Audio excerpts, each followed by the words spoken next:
ईमानदारी का असली इनाम। 19 साल का अमन शहर के सबसे व्यस्त रेलवे स्टेशन की भीड़ में खड़ा था। वो अपने पहले बड़े इंटरव्यू के लिए दूसरे शहर जाने वाली ट्रेन का इंतजार कर रहा था। चारों तरफ शोर शराबा था और लोग अपनी मंजिलों की ओर भाग रहे थे।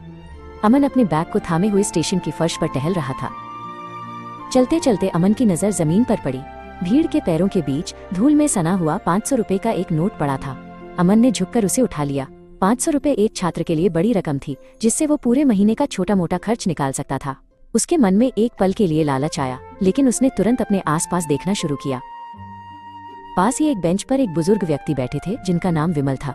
वो बहुत परेशान दिख रहे थे और बदहवासी में अपनी जेबें टटोल रहे थे। उनके चेहरे पर चिंता की गहरी लकीरें थीं। वे बार बार अपनी खाली जेबों को देख रहे थे और उनकी आंखों में घबराहट साफ झलक रही थी। अमन विमल जी के पास गया और नम्रता से उनके सामने खड़ा हो गया। उसने अपना हाथ आगे बढ़ाया और पूछा, बाबा, क्या आपका कुछ खो गया है? मुझे ये नोट जमीन पर पड़ा मिला। विमल जी ने सिर उठाकर अमन की ओर देखा। उनकी आंखों में उम्मीद की एक किरण जागी। विमल जी ने कांपते हाथों से नोट लिया और बोले, बेटा, तुम्हारा बहुत बहुत शुक्रिया। मेरे पास अपनी दवाइयों के लिए सिर्फ यही पैसे बचे थे।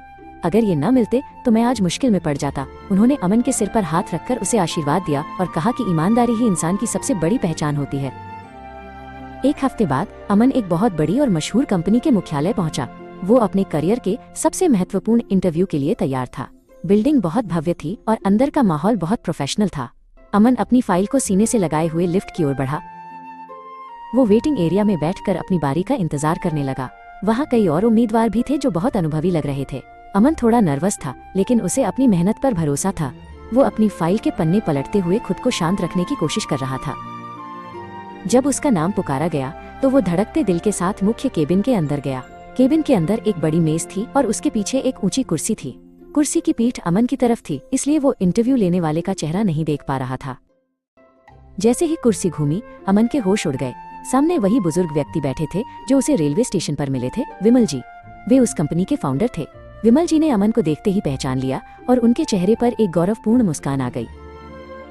विमल जी ने खड़े होकर अमन का स्वागत किया और कहा, तुम्हारी काबिलियत तो तुम्हारी डिग्री बता रही है, लेकिन तुम्हारी ईमानदारी मैंने खुद स्टेशन पर देखी थी। हमें अपनी कंपनी में हुनर के साथ साथ अच्छे चरित्र वाले लोगों की जरूरत है। अमन को उसी वक्त नौकरी मिल गई। उसे समझ आ गया कि ईमानदारी का रास्ता कभी खाली हाथ नहीं छोड़ता। नमस्ते दोस्तों, अगर आपको हमारे मजेदार सीख वाले वीडियो पसंद है तो लाइक करें, सब्सक्राइब करें और बेल आइकन को दबाएं ताकि आप कोई भी नया रोमांच मिस न करें। बाय।